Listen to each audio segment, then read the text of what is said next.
S H او ساندہ آپ کے تھانے میں ثاقب سب انسپیکٹر ہے کو لے کے میرے پاس تشریف لے آئیں. ٹرانزیکشن ہے ایزی پیسہ کی. رانا عادل صاحب میرے پاس ہی بیٹھیں گے ابھی یہ مسئلہ حل بھی کر دیں.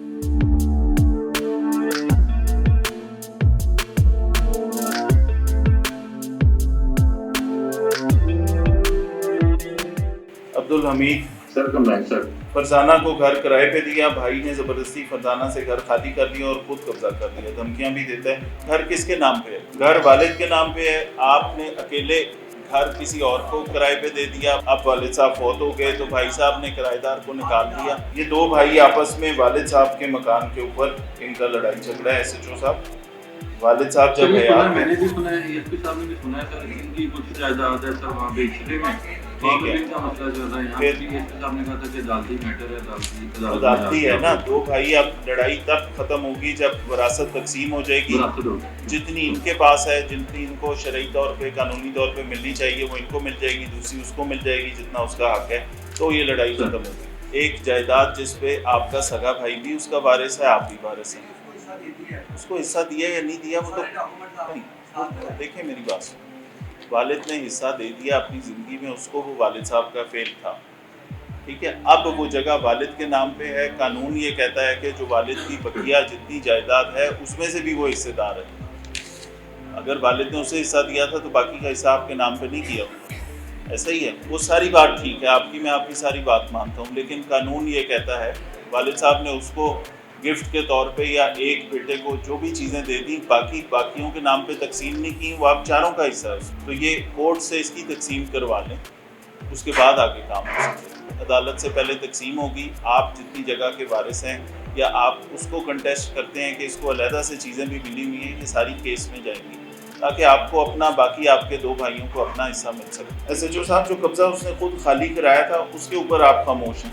سر اس کی سر بنا کے بھیجی تھی میں نے, لیکن اے ایس پی صاحب نے ان کو سنا ہے ڈیٹیل میں. سر میں نے بھی سنا تھا پہلے, وہ آیا لکھ کے دے گیا تھا یہاں پہ کہ میں کر دیتا ہوں, لیکن اس پہ اس نے امپلیمنٹ نہیں کیا.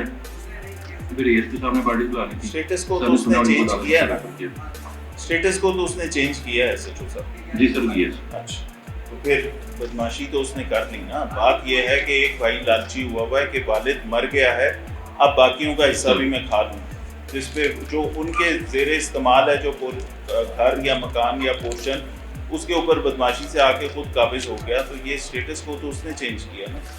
یہ کہاں فیکٹ, یہ کہاں جائے گا سر. اس کا کروا دیتے ہیں سر. پہلے بھی اسی کی بنا کے بھیجی تھی اجازت اے ایس پی صاحب کے پاس.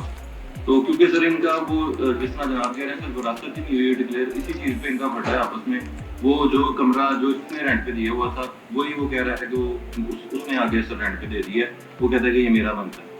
کیسے میں نے بھی سنا تھا, پھر بعد میں جو کیسے بنتا ہے ایس ایچ او صاحب. ان کو کہا تھا کورٹ میں جا کے, کورٹ میں جا کے تو وہ حل کریں گے, لیکن وہ جو اس نے بغیر اس کی مرضی کے اسٹیٹس کو چینج کیا وہ کہاں جائے گا سر. وہ میں کروا دیتا ہوں سر, میں کروا دیتا ہوں. وہ والی چیز کا حل کریں. ٹھیک ہے, اس کے اوپر تو کاروائی کر دیں نا, باقی عدالت میں کریں, یہ کر دیں اس میں. عبدالحمید جی میں نے بتا دیا جی ایس ایچ او صاحب کو بس. جی عبدالحمید صاحب Ichhra, S H O Ichhra اپنا مائک انمیوٹ کریں. S H O Ichhra. وعلیکم السلام. عبدالحمید صاحب اوورسیز پاکستانی ہیں, 25 سال سے اٹلی میں مقیم ہیں. 8 جولائی کو شبیر وغیرہ سے بذریعہ مراج ڈیلر 5.5 مرلے ایک جگہ خریدی, بطور بیانہ 2 کروڑ روپے دے دیے. 6 کروڑ 15 لاکھ میں سودا طے پایا.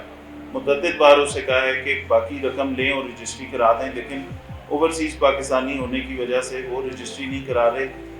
3 بار کثیر رقم خرچ کر کے پاکستان آ چکے, ابھی تک سائل کو رجسٹری کرا کے دینے سے انکاری. ایس ایچ او سے ملاقات ہوئی ہے آپ کی؟ آپ کو آواز آ رہی ہے؟ اچھا صاحب کی چلو, یہ پہلے تھانے نہیں آئے کہ سیدھا ادھر آئے ہیں کھلی کچہری میں. آپ ان کی بات پہلے سن لیں, یا وہ بندہ ان کے پیسے واپس کرے, کوئی بات نہیں سر. یہ معاملہ پارشلی دیوانی معاملہ ہے, کہ یہ اسٹامپ پیپر ہے, یہ اس کی اگر وہ تعمیل نہیں کر رہے تو اسپیسیفک پرفارمنس میں آپ عدالت میں جا سکتے ہیں. اس لیے اسے بھی پتہ ہے کہ اس میں پولیس کچھ نہیں کر سکتی, اس لیے وہ آپ کو بالکل پیسے نہیں واپس کر رہے. ایس ایچ او صاحب پارٹیز کو بلا کے مجھے رپورٹ دیں. اوورسیز پاکستانی ہے, ان کی ہم نے مدد کرنی ہے آپ کی طرف سے. راشد اشرف, اپنا مائک میوٹ کر لیں.